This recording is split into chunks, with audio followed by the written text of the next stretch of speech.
Osmania ఆసుపత్రిపై governor Tamilisai చేసిన వ్యాఖ్యలు విచారకరమని మంత్రి హరీష్ రావు అన్నారు. తమ ప్రభుత్వంలో జరుగుతున్న ఒక్క మంచి పని గురించేనా ఆమె చెప్పారా అని ప్రశ్నించారు.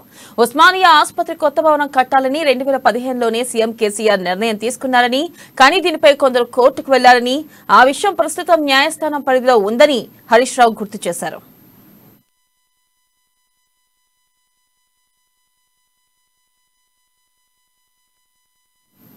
ఇక కొత్త భవనం నిర్మించేందుకు తాము సిద్ధంగా ఉన్నామని, కరోనా సమయంలో ఉస్మానియా వైద్యులు అద్భుతంగా పనిచేశారని ఆయన తెలిపారు.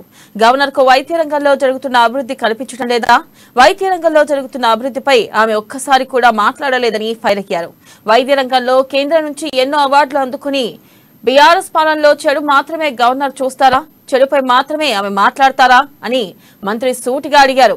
గవర్నర్ వ్యాఖ్యల్లో రాజకీయం స్పష్టంగా కనిపిస్తుందని, అనవసరంగా బురద జల్లే ప్రయత్నం చేస్తున్నారని మండిపడ్డారు. కంటి వెలుగు లాంటి కార్యక్రమాన్ని మెచ్చుకునేందుకు గవర్నర్ కి మనసు రాలేదని విమర్శించారు. నిమ్స్ లో బెడ్స్ పెంపుపై ఆమె ఒక్క ట్వీట్ కూడా ఎందుకు చేయలేదని, మాతా శిశు మరణాలు తగ్గించడంలో రాష్ట్రం అగ్రభాగాన ఉందని నీతి ఆయోగ్ చెబితే గవర్నర్ కు కనిపించలేదా అని అడిగారు.